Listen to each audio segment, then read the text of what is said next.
Welcome back, everyone, to the deep dive. Today, we are diving into something that I think is pretty fundamental, and I'm sure you'll agree with me on this one. Verbs, but not just verbs in general. Yeah. We are talking about 21 powerful verbs that you can use to really kind of take your daily English conversations to another level. Absolutely. And we have a great resource for this. It's a script specifically for advanced learners called 21 Powerful Verbs You Should Know for Daily English Conversations. I like it. Straight to the point. Yeah. So let's unpack this. Yeah, let's do it. Why verbs? I mean, I think we all know that verbs are important in any language. Right. Yeah. But our source really emphasizes this point that strong verbs, strong communication. And they give a really good example. They talk about saying, I did a mistake. Now, that doesn't sound quite right, does it? No, not really. The correct way to say that would be, I made a mistake. Right. But then they take it even further. They say, I committed a serious mistake. And that has a much more Formal tone. Formal tone, exactly. Right. So you can see how the choice of verb really can change the impact and the nuance of what you're trying to say. And what's really interesting about these verbs, this set of verbs we're looking at, is that they are very versatile, very powerful, and they can be used in all sorts of situations. They are used in everyday English. You know, these aren't obscure verbs that you'll only find in a very specific context. These are verbs that you can use when you're talking to your friends, when you're in a meeting at work, when you're writing an email. So very, very versatile, very useful. And what we're going to do today to help make this information really stick is we're going to group these 21 verbs by theme. Okay. So we'll start with verbs for daily actions, those everyday things that we do. Then we'll move on to verbs that are really key for communication, getting your message across, expressing yourself clearly. And then we'll finish up with verbs that are related to our emotions and our thoughts. Okay. I like it. So by the end of this deep dive, you should not only have a good understanding of the meanings of these verbs, but also, and I think this is really the key takeaway, feel more confident in using them. And the benefit of that is you'll be able to speak with more precision, express your thoughts and ideas more clearly, and really just sound more fluent and natural in your English. Exactly. Okay, so let's dive into our first category, verbs for daily life. What's the first verb that comes up in our source material? So the first one that they highlight is grab. And this is a very common verb in everyday English. It basically means to take or get something quickly. Grab. So let's grab some coffee. Yeah. Very casual, very informal. And you can grab lunch. Yeah, grab a seat, grab a moment. Yeah, you grab a seat, you grab a moment, you grab a beer. All these, quick actions. Yeah. And I think the interesting thing about grab is that it implies a kind of swiftness, like an ease of action. You wouldn't say, I don't know, I grabbed the heavy suitcase, right? You would probably say, I took the suitcase or I picked up the suitcase. Right. It has to have that kind of that ease about it, that effortlessness about it. Right. Okay, what's the next one? Okay, so the next verb is head. And this simply means to go somewhere. So I'm heading to work now. Exactly. Right. So very straightforward. So instead of saying I'm going to work now, you would say I'm heading to work. Right. Is there a subtle difference there? Like heading implies maybe a more definite direction or something? Yeah, I think heading to suggests a more direct route or a more purposeful movement. Purposeful. Okay. Yeah, you might go to the store, maybe just wandering around. Yeah. But if you're heading to the store, you probably have a specific reason to go there. Gotcha. And the source also mentions some related forms like head back, so to return to a place, and head out, which means to leave. Okay, so that's head. That makes sense. What's the next one? The next one is run into, which means to meet someone by accident. Like, I ran into Sarah at the grocery store. Exactly. And it has that element of surprise, like you weren't expecting to see her. Right. And it emphasizes that it was an unplanned meeting. Unscheduled. Yeah. Yeah. Now, that's interesting because run into can also mean, hitting something. Like, I ran into a problem. Exactly. And so how do you know, like when you're reading a sentence, how do you know which meaning of run into is being used? Well, it usually depends on the context. Yeah. If the object of the verb is a person, then it almost always means to meet someone accidentally. Okay. But if the object is a problem or a difficulty or even a wall, right, then it usually means to collide with something. Yeah, that makes sense. Okay, so that's run into. Right. Now what's next? Okay. The next one is drop by. And this means to visit someone quickly and informally. I might drop by your place later. Exactly. So again, very casual, very brief visit. Just stopping in. Yeah. And it's interesting because you can also use it in a work context. Like, can I drop by your office later? It doesn't have to be like, can I schedule a meeting with you? Exactly. Can I drop by? Yeah. It's much more informal. Yeah. Informal. Quick. I like it. Okay. So the next one is turn out, which means to happen in a particular way or to have a particular result. The movie turned out to be better than I expected. Exactly. So it's about the outcome of something. The result. Yeah. It's like the end, the ending, the final state of something. Exactly. Okay. Makes sense. What's next? Okay. So the next verb is figure out. And this means to understand or solve something. I finally figured out how to use the new app. Exactly. It's like that aha moment, right? Like, I finally got it. Right. Yeah, it often implies that there was some effort involved, some thinking involved. Yeah, a little bit of problem solving. I like it. Okay. What is the last one in this daily life category? Okay. So the last one is catch up, which means to talk to someone you haven't seen in a while. Let's catch up soon. Exactly. So it's like, reconnecting with someone, finding out what they've been up to. Right. Now, you can also use it in a work context as well. Like, I need to catch up on my emails. Right. That means you've got, a backlog of emails. You've got to kind of get through them. Exactly. So, yeah, it's about, like, bridging that gap. Right. Whether it's with a person or with your work. Okay, so those are 7 really practical verbs for daily life. Now, let's move on to our next category, which is communication verbs. Okay, so these are verbs that'll help you to be more effective, more persuasive when you're communicating with others. All right. The first one on the list is bring up, which means to mention a topic. She brought up a really interesting point in the meeting. Exactly. So it's about introducing a new subject into a conversation. Yeah. Like a new idea, a new question, maybe a concern. Exactly. Yeah. Okay. Makes sense. What's next? Okay. The next one is point out, which means to show or highlight something. Can I point something out? Exactly. And this is often used to draw attention to a specific detail, perhaps an error in a document or something positive that you noticed. Oh, yeah. I just wanted to point out that. Right. Yeah. Okay. What's next? Okay. The next one is get across, which means to make someone understand something. Oh, this is a good one. I'm having trouble getting my point across. Exactly. You're trying to explain something, but the other person just doesn't seem to get it. Right. I feel like I experience this a lot, especially when I'm trying to explain, like, technical things or abstract ideas. Me too. It can be really frustrating when you just can't seem to get your message across. Totally. No. So how do you usually deal with those situations? Well, sometimes I try to rephrase things or use simpler language. Right. Sometimes I give examples or use visuals to try to clarify things. Yeah, I think examples are super helpful. Definitely. Okay, so the next verb on the list is go over, which means to review or explain something again. Let's go over the plan one more time just to make sure everyone's on the same page. Exactly. So this is really important for clarity, for making sure that everyone understands. Definitely. It's important to avoid misunderstanding. Yeah, absolutely. Okay, what's next? Okay. So the next verb is cut off, which means to interrupt someone while they're speaking. Oh, this is a tough one, right? Because you never want to interrupt someone. Right. Like, it can be considered rude. Yeah, but sometimes it's necessary, you know? Yeah. Sometimes you have to interject. And it can also be used in the context of a phone call, like the call got cut off. Exactly. That means the connection was lost. Yeah, okay, that's cut off. Right. What's next? Okay, the next verb is bring in, which means to introduce or include someone in a discussion or an activity.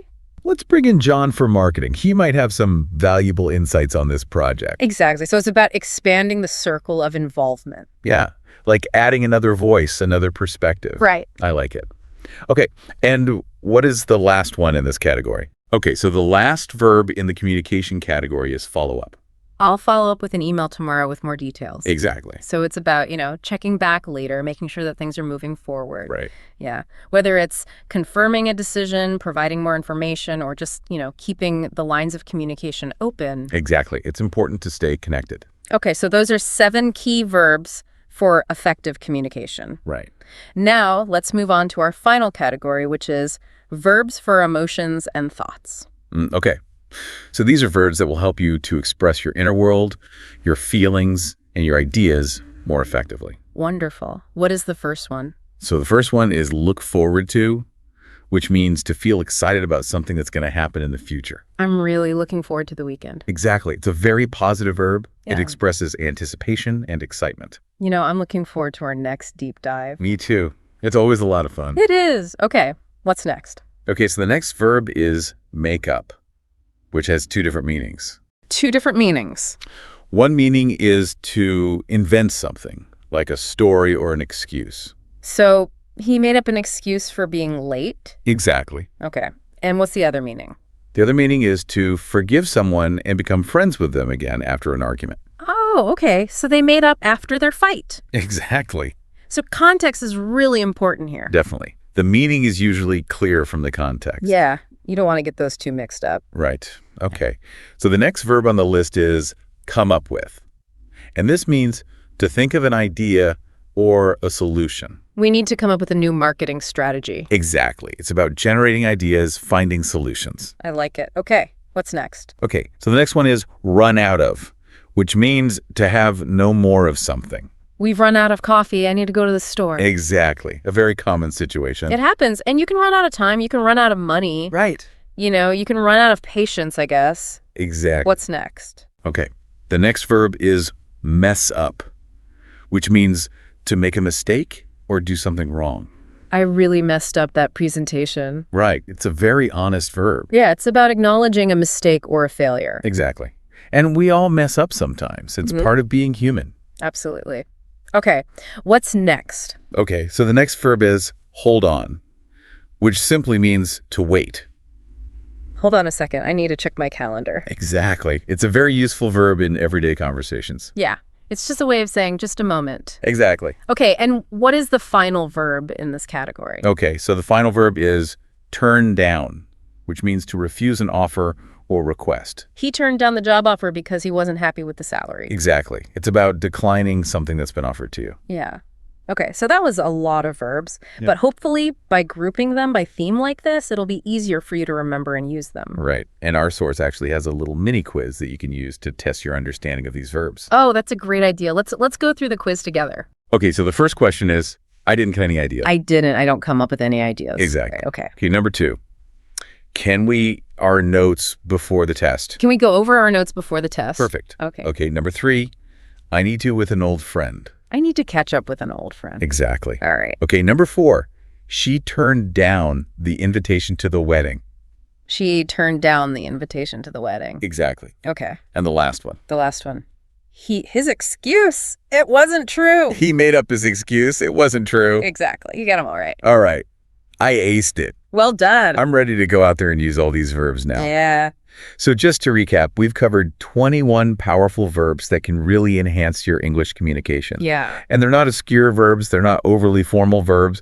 They're verbs that you can use every day in all sorts of situations. Right. So our challenge to you, the listener, is to try to use at least 5 of these verbs this week in your real conversations or in your writing. Exactly. And pay attention to how using these verbs affects your communication. Right. Do you feel more confident? Do you feel like you're expressing yourself more clearly and effectively? Yeah, and think about the subtle differences in meaning that these verbs can convey. Exactly. And we really encourage you to keep exploring the world of English vocabulary. There's so much to learn, and it's a really rewarding journey.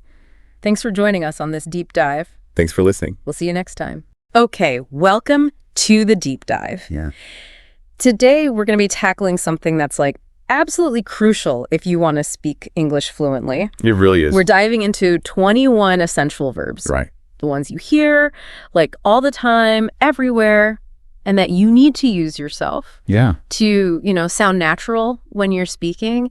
And this is not about like obscure vocab. It's not. This is like the building blocks of everyday conversations. That's right. Think of this as like getting a solid grip on the engine room of the English language. Yeah, yeah. For you, the listener, our aim today is really, really simple.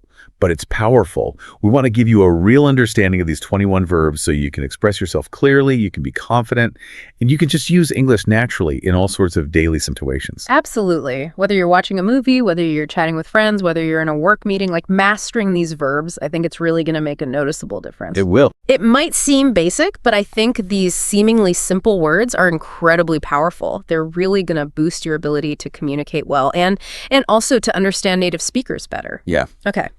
So let's get into it.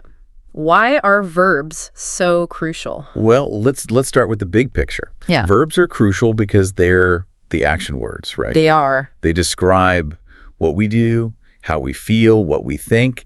They really drive the sentence. They provide that essential information about what is happening. Right. If nouns are like the who and the what, Yeah, verbs are the action. they are. And choosing the right verb is key. It really is. It's the difference between being vague and being precise. And that leads to clearer, more natural English that's easier for everyone to understand. Exactly. And that's precisely why we're focusing on these 21 verbs, because they form a fundamental layer for day-to-day communication. And by becoming really comfortable with them, you'll find that your spoken English sounds much more natural across a wide range of common scenarios. Right. Okay. So let's dive into our first set. These are 7 verbs that pop up all the time in everyday life. So first up is get. Now this little word packs a punch. It has a few different meanings, doesn't it? It really does. Get is incredibly versatile. Yeah. It can mean to receive, like I got a new phone yesterday. Right. It can also mean to become, as in he's getting tired. Yeah. And it can even mean to bring, although we haven't actually included an example of that specific use here. But Okay. what's really fascinating about get is just how frequently it's used in spoken English, Right. often in place of more formal alternatives. So I guess more naturally? It is. Yeah. And beyond these core meanings, get is a real workhorse in what we call phrasal verbs. So Oh, yeah. think about how often we say get up instead of arise or get over an illness rather than recover. Mm-hmm. Mastering those combinations is really key to sounding natural. That's such a good point Yeah. about phrasal verbs. You hear those all the time. You do. Okay. So next is go, which is, I guess, pretty straightforward. It means to move or travel. Yeah. For example, I go to work at 8 a.m. or let's go to the park. Yeah. So not too many like hidden complexities there. Generally, no. Go is that really fundamental verb for expressing movement from one place to another. It's very direct. It's to the point. Right. Then we have come. And the crucial thing here is like the direction, right? It means Yeah. to move toward you. Yeah. So examples like come here or my friend is coming to the party.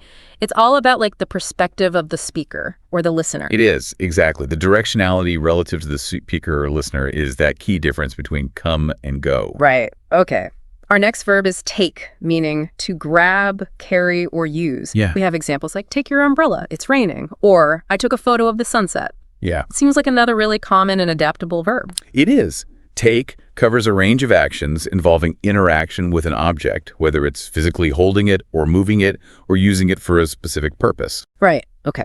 Moving on, we have make, meaning to create or prepare. Uh-huh. So examples are she made a cake and don't make excuses. Yeah. I like how that second example shows make in a more abstract sense, It does. not just like physical creation. Yeah, that's an important observation. While make often relates to physically creating something tangible, it also applies to forming decisions, making plans, or even, as in your example, making excuses. Yeah. It really highlights its versatility beyond just the physical realm. Right.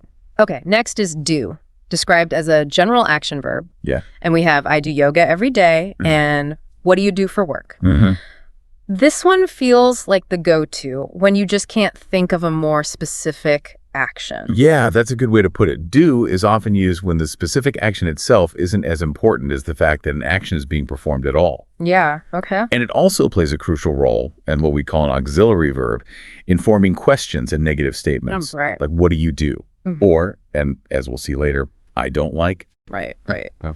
Okay, and finally for this set, we have, meaning to own or experience. Yeah. Examples are, I have 2 sisters and we're having dinner now. Yeah. So it covers both possession and being in the middle of an activity. Exactly.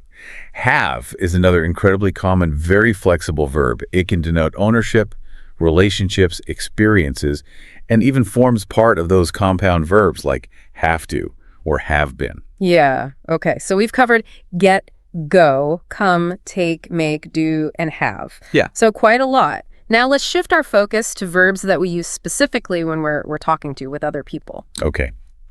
This is a really important category as so much of our daily life involves communication. Absolutely. So the first verb here is say, which simply means to speak words. Right.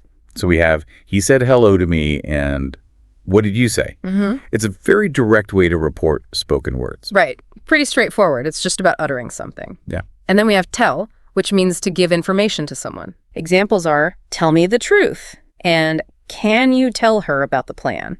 So the key difference between say and tell is that tell, it almost always has a direct object.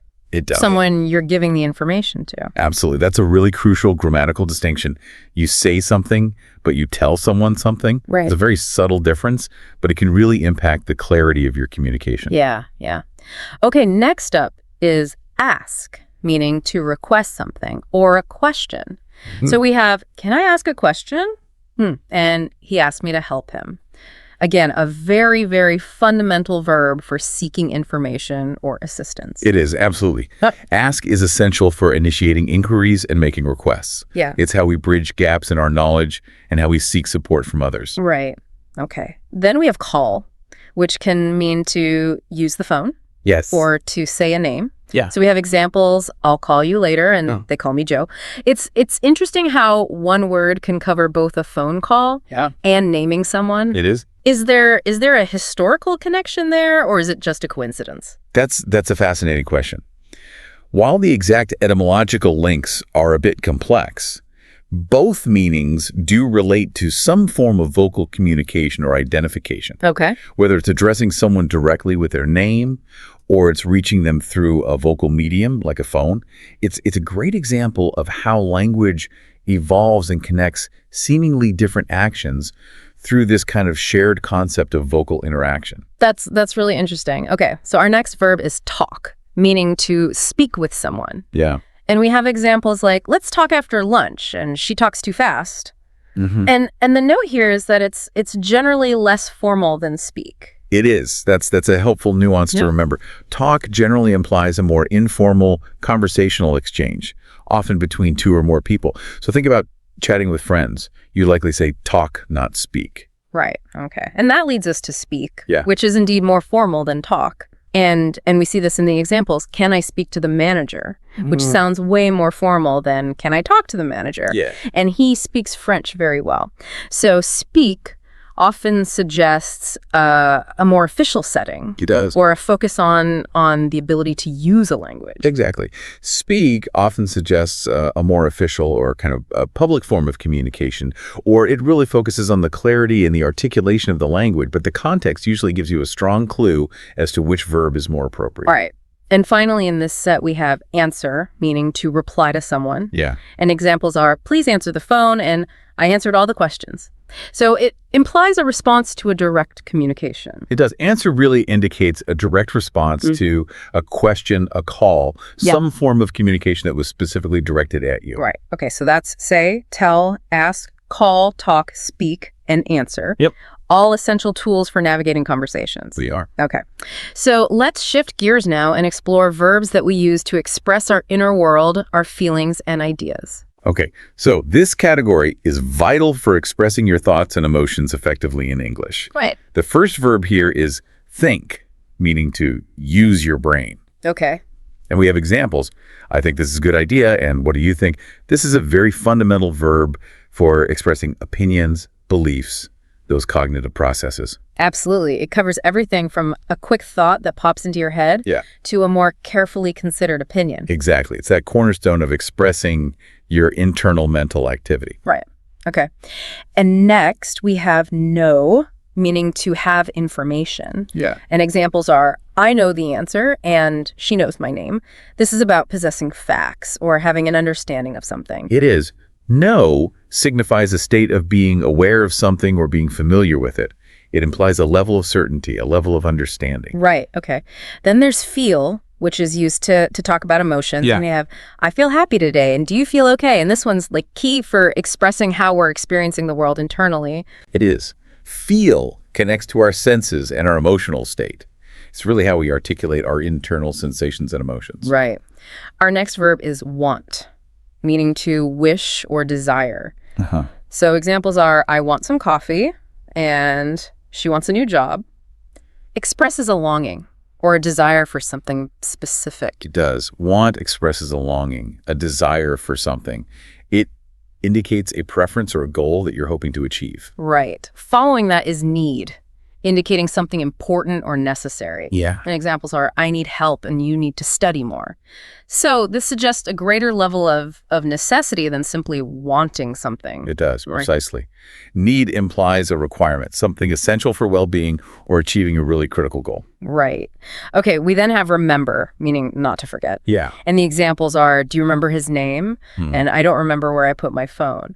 So this relates to our ability to recall past information or experiences. Yeah. I'm sure we've all had those moments where we wish we could remember something. Absolutely. Remember is such a vital cognitive function for learning and just navigating our daily lives. It is. It is. And finally, for this set, we have forget, meaning can't remember. Yes. And examples are, I forgot my keys, and don't forget to email me. Yeah. The direct opposite of remember, of course. It is. And another very common experience. Yes. Forget indicates a failure to recall something, whether it's a name, a task, or an object. Right. So those are our 7 verbs for feelings and ideas. Think, know, feel, want, need, remember, and forget. Yeah. Now that we've kind of explored them all, it's your turn as the listener to actively engage. Let's put these verbs into practice. I like it. This is a fantastic way to really solidify your understanding. So I'm going to read a short sentence, but I'm going to leave out one of those 21 verbs that we've discussed. Okay. And your task, listener, is to think about which of the verbs that we've discussed would fit best in that blank space. Right. So are you ready to test your knowledge? Let's do it. Okay. Here's the first one. I always a big breakfast. What verb do you think completes that sentence most naturally? So the answer here is have. Right. I always have a big breakfast. It fits the meaning of regularly experiencing or doing something. Exactly. Okay. Next up. Can I use something? Okay, in this case, the best fit is ask. Right. Can I ask you something? This clearly relates to requesting information. Okay. Good job. Sentence number 3. He, me about the new plan. Okay, so the answer is told. Yeah. He told me about the new plan. This fits the meaning of giving information to someone directly. Right. You're doing great. Here's the next one. I like going out tonight. Okay, here the correct verb is don't, the negative form of do. Right. I don't like going out tonight. It expresses a feeling or a preference. Right. Again, number 5. Don't your phone again. The missing verb is forget. Yeah. Don't forget your phone again. This is about the inability to recall something. Okay. Spot on. Sentence number 6. She really sad today. Okay. The answer is feels. Yeah. She feels really sad today. This directly connects to expressing an emotion. Yeah. Okay. Almost there. Number 7. I need to my boss. Okay. The correct verb is call. Right. I need to call my boss. This refers to using the phone to communicate with them. Yeah. Okay. And here's a bonus one for you. Let's meme a movie tonight. Now, while watch wasn't one of our core 21, it's a super common verb you definitely need to know. Yeah, it is. And the bonus answer is watch. Right. Let's watch a movie tonight. Yeah. It fits the context of viewing something for entertainment. Yeah. Excellent. How did you do, listener? We hope you got most of those right. I hope so too. Now, for a little extra practice that will really solidify your learning, we encourage you to actively try using at least 5 of the 21 verbs we've discussed today in your own sentences. Yeah. Saying them out loud, even to yourself, can really make a big difference. That's absolutely right. Putting these verbs into practice in your own context is key to making them a natural part of your spoken English. Right. It's one thing to understand them, but actively using them will really solidify their meaning and make them readily available when you're speaking. Yeah, absolutely. Okay. Let's bring this deep dive to a close. Okay. What's the key takeaway from our session today? So the main thing to remember is that we've explored 21 essential verbs that are absolutely fundamental to everyday English conversation. And by understanding and actively using these verbs, you gain the power to clearly describe your actions, express your thoughts and feelings effectively, and communicate with greater confidence and clarity in a wide range of situations. Yeah, I think that's such a good point. And what's a clear next step you can take to continue your learning? Well, we strongly encourage you to choose at least 5 of these verbs, perhaps the ones that you found yourself thinking about a little more during the episode, and make a conscious effort to use them in your very next English conversation, no matter how short it might be. Yeah, yeah. And do we have a final tip to help accelerate your progress? We do. Make it a regular habit to say full English sentences out loud every single day, even when you're alone. This practice helps to strengthen those neural pathways in your brain for speaking English and will make it feel much more natural and automatic over time. Right, right. So here's a final thought to really get you thinking about the bigger picture. Consider how mastering these fundamental verbs, these essential building blocks of communication, can unlock your ability to express yourself in more complex ways and ultimately open up new and exciting opportunities for deeper connection and understanding in the English language. Couldn't have said it better myself. Thanks for taking this deep dive with us. Thanks for listening, everybody. Welcome to the deep dive. Glad to be here. Today we're going deep on something so basic, it's almost easy to miss. Oh, yeah. 21 English verbs, the kind that make up everyday conversation. Okay. We're working from a list found in resources for English language learners just starting out. So really basic stuff. Yeah. Simple verbs, core meanings, examples you'd use every day. Right. But the goal today isn't really a review. Yeah. It's more like we want to see why really understanding these words can open up how much you understand. Yes. And that's regardless of how much English you know already. Precisely.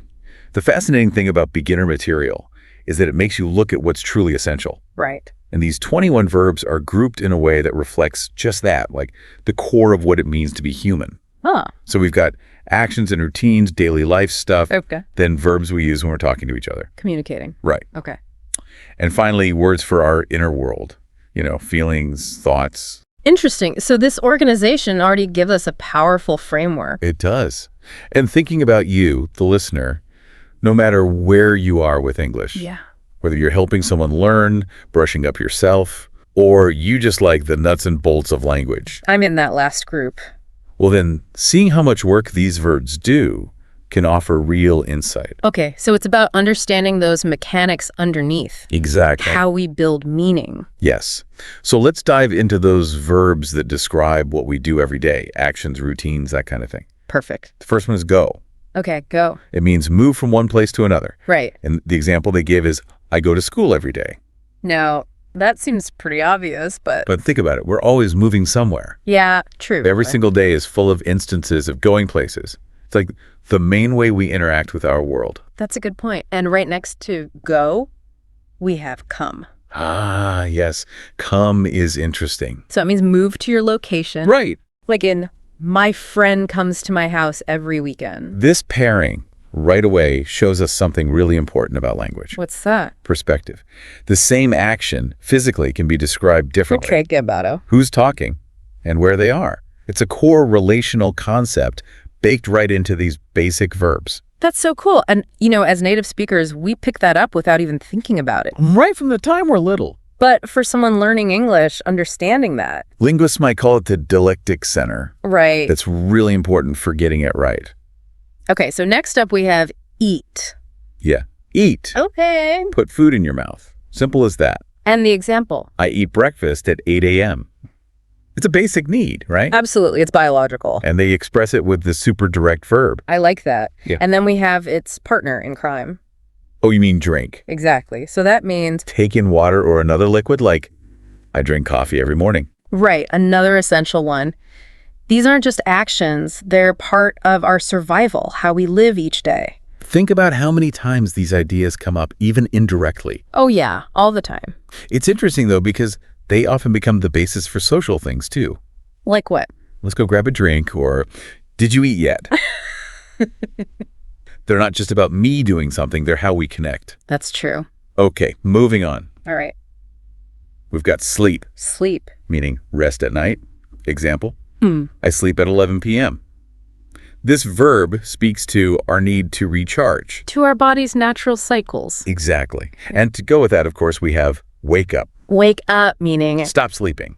Like, I wake up at 7 a.m. these two sleep and wake up. They're the bookends of our conscious day, you know? We can't talk about a routine without them. That's so true. And the last one in this group is take, Take. meaning to hold or carry something. Like, I take my bag to school. Okay, so take seems simple, but it's actually super interesting.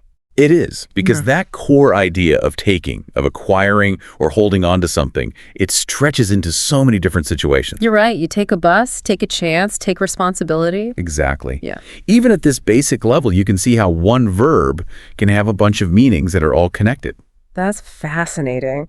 All right, so we've looked at what we do on our own, our daily actions. Right. Let's move on to how we connect with other people, those verbs we use for talking to each other. So this category takes us from what we do individually to how we interact. Okay. The first one up is say. Say, meaning. Speak words. As simple as that. Like he says hello to me every day. Exactly. It's that basic action of making a sound with your The voice. very beginning of talking. Right. And then we have tell, which builds on that. Yes. Tell means give someone information. Like, I tell my mom everything. Exactly. So the focus shifts from just speaking to actually sharing something you know. So you say something, but you tell someone something. Exactly. And tell almost always needs someone on the receiving end of that information. Okay, so next we have ask. Ask, meaning say a question. Like, can I ask a question? Precisely. This verb is all about actively trying to learn something. It's about being curious and wanting to engage. Exactly. And naturally, it has a counterpart. You mean answer. Right. Answer, meaning give a reply. Like, I answer the teacher's questions. So ask and answer show how communication is a two-way street. Precisely. It's a dialogue. These two are essential for that back and forth. Okay. Next up is call. Call, meaning speak on the phone. As in, I call my brother every night. Right.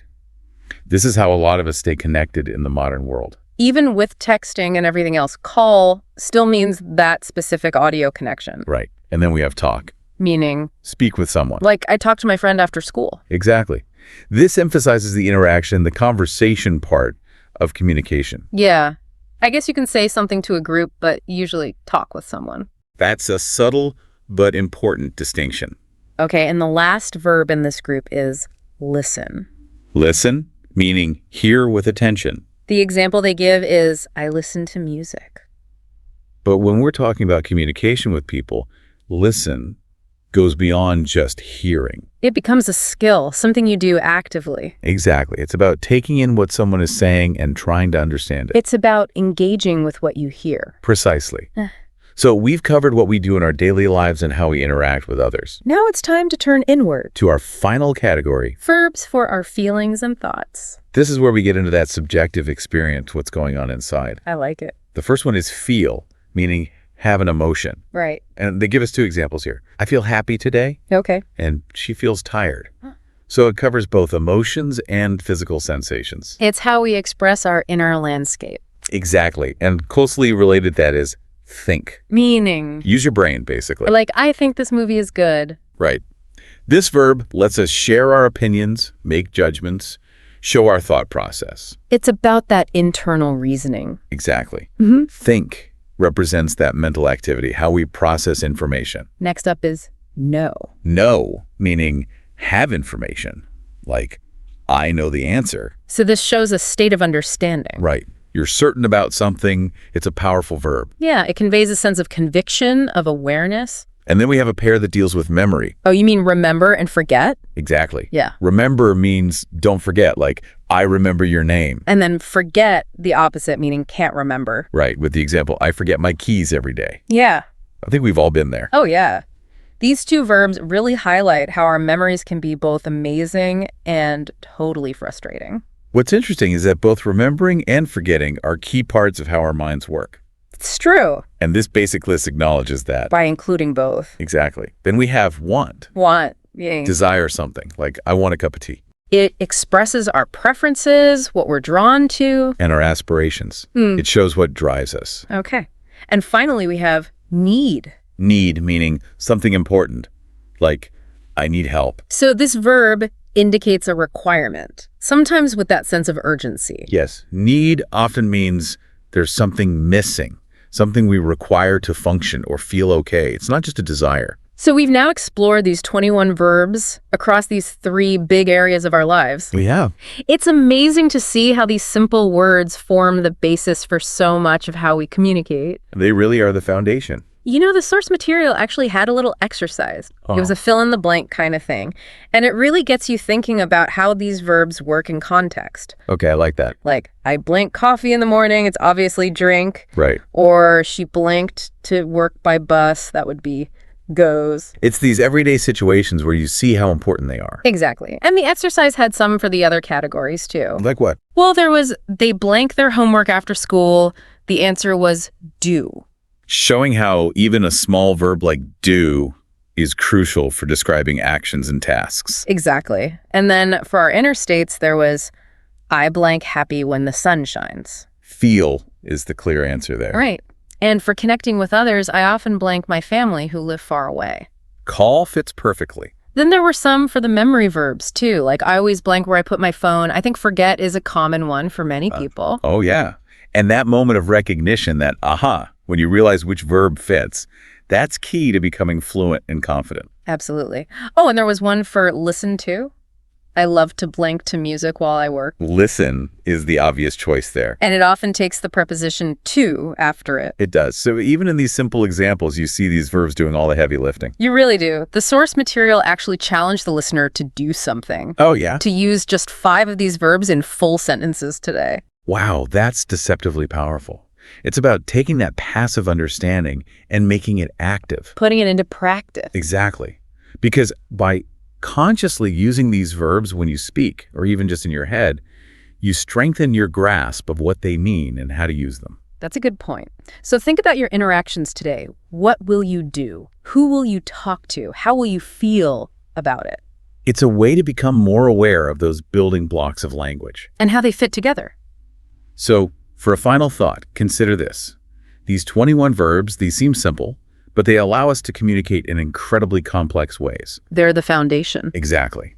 And if you can truly master these essentials, what other possibilities open up for understanding and expressing yourself in English? That's a great question. And maybe even more broadly, in any area of knowledge, what are those fundamental building blocks that unlock a deeper level of understanding? That's a fantastic point to ponder. It is. Thank you for joining us for this deep dive into the essential verbs of everyday English. It was my pleasure. We really encourage you to take on that challenge. Use at least 5 of these verbs consciously today. You might surprise yourself. You might find that it brings clarity and confidence to your understanding of the language. Until next time. Until our next deep dive.